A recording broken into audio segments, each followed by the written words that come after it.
Estamos celebrando la Santa Misa encima de este altar de San Simón y San Judas Tadeo, dos apóstoles, San Judas un apóstol con una grandísima devoción en Latinoamérica. En la capilla de San José yo tengo delante de mi mirada el baldaquino de Bernini, bellísimo, y debajo del cual está enterrado San Pedro. Es un lugar especialmente querido por todos los católicos, al menos por los católicos que son católicos.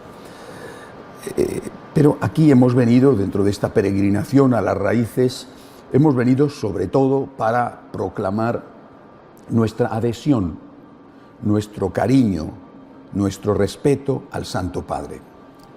Y hay que empezar por el principio. Jesucristo nuestro Señor, ahí empieza. Jesucristo, que conocía perfectamente a sus apóstoles y que pasó la noche en oración, dice el Evangelio, antes de decidir cuál de ellos, de los discípulos, tenía que ser apóstol, eligió entre otros a Judas Iscariote, es decir, confió en el hombre, aun sabiendo que el hombre le podía traicionar.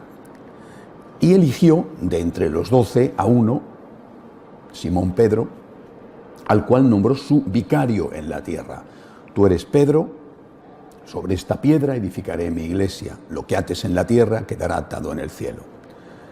Posteriormente, después de la resurrección, le vuelve a confirmar cuando le pregunta, le hace un examen, 3 veces le había negado delante de Caifás, cuando está el Señor prisionero, 3 veces le pregunta a Cristo resucitado, Pedro, ¿me amas?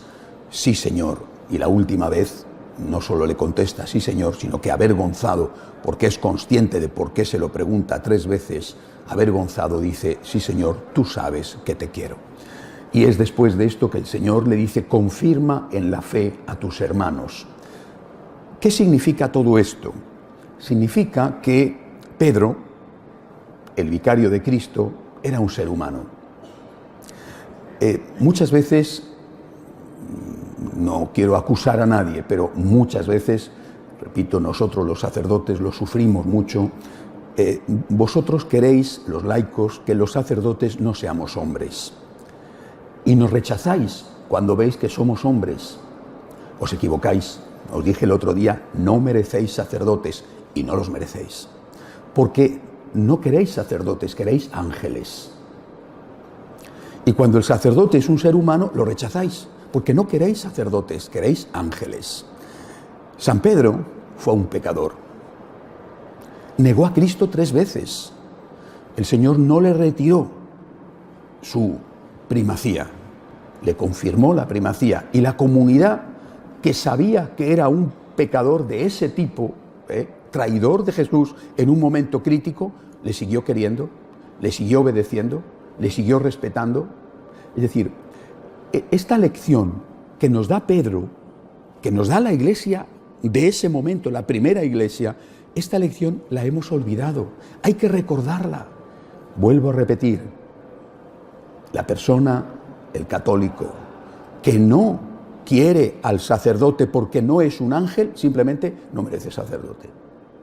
Y esto para nosotros sacerdotes es muy duro, muy duro. El otro día le decía yo a uno de ustedes, ¿por qué no hay sacerdotes? Entre otras cosas, porque es tal la presión que experimentamos por parte de los laicos, de que a la más mínima que hagas te van a insultar, te van a rechazar, a la más mínima que hagas, además, según ellos, claro. No es que ni siquiera tienes que hacer algo malo, no, según ellos, a la más mínima que hagas, estás literalmente perdido. Así no se puede. La primera comunidad, nuestro Señor, sabe que elige pecadores. Lo sabe, y a pesar de todo los elige. ¿Por qué? Ha querido llevar la iglesia con seres humanos. Por otro lado, el laico que se comporta así tiene una soberbia tan profunda, de la cual quizá no se da cuenta, pero tan profunda que no mira la viga que tiene en el propio ojo. Es decir, ¿tú eres perfecto? ¿Tú no cometes nunca ningún pecado? ¿Tú no tienes ni siquiera carácter? ¿Tú eres un ángel? No, yo soy un pecador. Bueno, suponiendo que ese laico diga que es un pecador, porque probablemente en el fondo está diciendo yo soy perfecto, yo estoy por encima de Dios, es decir, Dios es mi criado, bueno, pero suponiendo que alguna vez tenga un remoto acceso de humildad suave, que no le dure más de un minuto, dirá yo soy un pecador. Sí, yo soy un pecador, pero el cura tiene que ser, no digo perfecto, tiene que ser un ángel. Ese laico no merece un sacerdote. Y la primera lección que aquí aprendemos, repito, es San Pedro era un ser humano. Era un ser humano. Y nuestro Señor lo sabía, lo sufrió. En una ocasión Jesucristo dijo de San Pedro, apártate de mí, Satanás, que me haces tropezar, pero no le retiró su mandato. Y después de la gran traición, le siguió confirmando como su vicario en la tierra.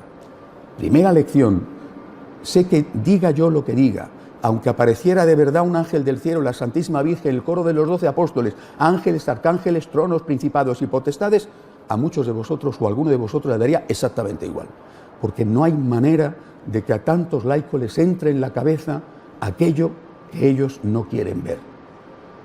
El endiosamiento del laico, de una parte del laico, es tan terrible hoy que no se puede funcionar. No digo con esto que los sacerdotes hagamos todo bien y que no hagamos cosas mal y que no tengamos que pedir perdón por nuestros pecados. Digo que San Pedro era un pecador, no solamente una persona con carácter, que lo tenía, no solamente una persona con defectos, sino un pecador. Y a pesar de eso Jesucristo dijo, tú eres Pedro. Y si damos un paso adelante de la historia inicial, nos encontramos con San Francisco. ¿Y qué hace San Francisco? Os lo conté en Asís, cuando se encuentra con aquel sacerdote que vive en concubinato. Se pone de rodillas, le besa las manos y le dice, estas manos consagran y yo no quiero saber otra cosa. Y hoy te encuentras con que estos laicos endiosados y superperfectos, repito, no solamente cuando se encuentran con un cura que tiene un pecado, sino a la más mínima de lo que sea, según su propia interpretación de lo que tienes que hacer, están condenando, insultando. Es imposible, es imposible. Y si ahora eso lo pasamos a nuestra época, que para eso hemos venido aquí, ¿con qué nos encontramos? Nos encontramos con una iglesia en este momento dividida. Una iglesia que está formada por personas que dicen, este papa es maravilloso, los anteriores no. Hoy muchos de los grandes papistas eran antipapistas hace 4 años. Atacaban, criticaban, odiaban, maltrataban a San Juan Pablo II, a Benedicto XVI, le hacían toda la guerra posible contra ellos y hoy son los grandes defensores del Papa. Hay que obedecer al Papa, pero usted mismo, ayer, como quien dice, era el gran enemigo del Papa, o es que hay que obedecer al Papa que usted quiere. Al Papa cuando dice el Papa lo que usted quiere oír, suponiendo que lo que diga el Papa de verdad sea lo que usted dice que dice el Papa. Y luego nos encontramos con otros que dicen, San Juan Pablo II sí, Benedicto sí, Francisco no. Es una iglesia dividida. ¿Qué decimos nosotros? Nosotros decimos, estamos con el Papa, que hoy se llama Jorge Mario Bergoglio, ayer se llamaba Joseph Ratzinger, antes de ayer se llamaba Karol Wojtyła y mañana no sabemos cómo se llamará. Es el Papa. Y nosotros que estamos con el Papa que hay hoy es el Papa. Estamos con el Papa, pero también estábamos ayer con el Papa y antes de ayer con el Papa y estaremos, por la gracia de Dios, mañana con el Papa. ¿Por qué hacemos esto? Porque creemos en Cristo nuestro Señor, en la promesa de que el Espíritu Santo no abandonaría a la Iglesia y por lo tanto creemos en las palabras del Señor, tú eres Pedro y sobre esta piedra edificaré mi Iglesia. Naturalmente que esta posición corre el riesgo de convertirse en la posición de aquellos que dicen yo estoy con el que manda. No tengo principios, a mí lo que me importa es el que manda. Bueno, el otro día me contaban un chiste, lo aplicaban a determinada persona, no voy a decir quién, y decía, yo soy oficialista. Ya se sabe que el chiste procede de la Argentina al decir esto, ¿verdad? Yo soy oficialista. ¿Qué culpa tengo yo de que cambien mis jefes? ¿No? Es decir, a mí qué más me da si es A, B o C. Yo voy a estar con el que mande. Esta no es nuestra postura, ¿eh? Nosotros estamos con el Papa, pero eso no significa que no tengamos principios, porque antes de estar con el Papa, estamos con Cristo nuestro Señor, con la palabra de Dios, con la tradición de 2000 años.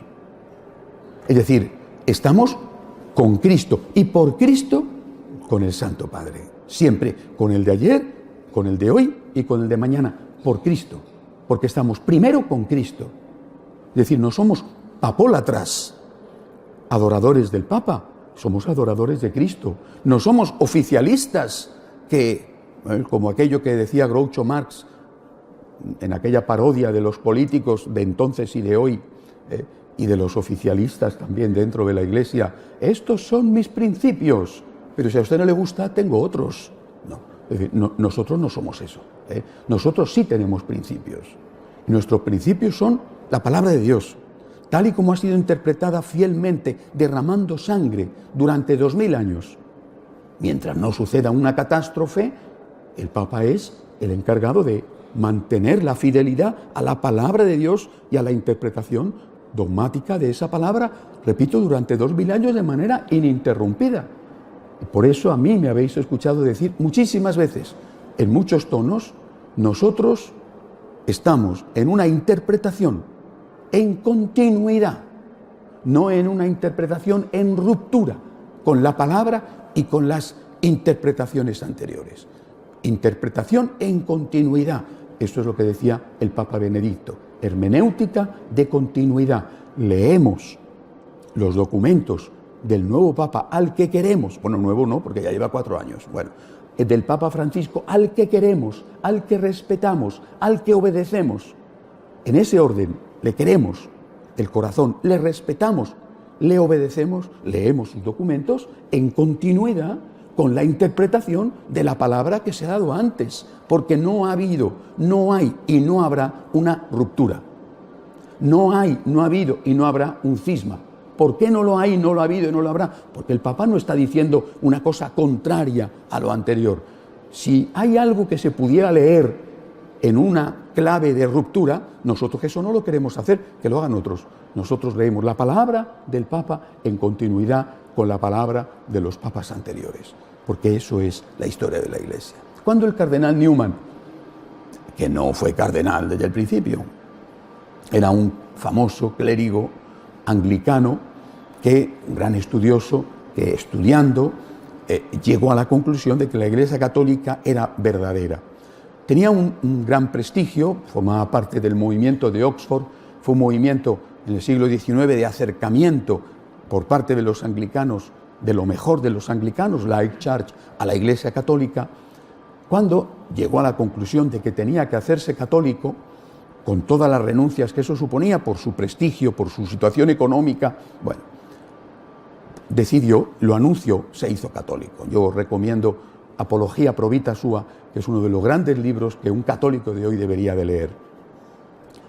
Hizo una fiesta con sus pocos amigos, la mayoría le abandonaron. Hizo una fiesta diciendo, la fiesta de su conversión. Y entonces alguien le dijo, usted al hacerse católico renuncia a pensar, usted al hacerse católico se corta la cabeza.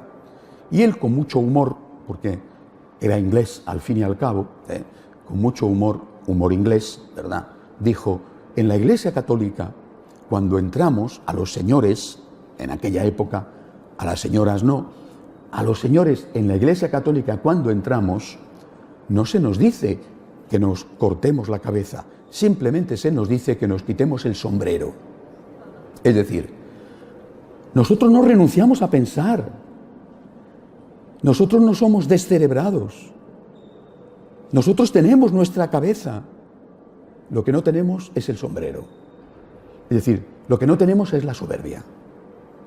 Yo estoy con la palabra de Dios, que es la fuente de todo, con la interpretación que se ha dado a esa palabra de Dios durante 2000 años, y con el Papa actual. Con el Papa actual, lo mismo que con el anterior y lo mismo que, si Dios quiere, con el siguiente. No como los que no estaban con el anterior y ahora sí con este, o no como los que no están con este y sí estaban con los anteriores. No, con el Papa anterior, con este y con el que venga, porque la base es la palabra de Dios. Así que estamos aquí hoy para decir, como dijo el cardenal Newman, viva el Papa, este Papa, viva el Papa. Le queremos, le respetamos y le obedecemos, porque será lo que sea, Dios le juzgará, será lo que sea, pero es el Papa. En la época de San Francisco, Inocencio III dejaba mucho que desear. Y si San Francisco besaba las manos a un sacerdote en concubinato, no te digo nada lo que hacía con el Papa. Es decir, será lo que sea, pero es el Papa. Es el Papa. Y nosotros no podemos pedir, no debemos pedir, no tenemos derecho a pedir que el cura sea un ángel o que el Papa sea un ángel, porque nosotros no somos ángeles. Y nuestro Señor, que yo confío en que a alguno todavía le quede la idea de que nuestro Señor está por encima de él, porque lógicamente los que piensan que están por encima de nuestro Señor realmente lo tienen difícil. Es decir, supongo que cuando se miran en el espejo deben de decir te adoro a sí mismos, ¿no? Pero bueno, es decir, la mayoría confío en que no estemos en ese grado de soberbia infinita. Nosotros no estamos por encima de Jesucristo. Si Jesucristo acepta a Pedro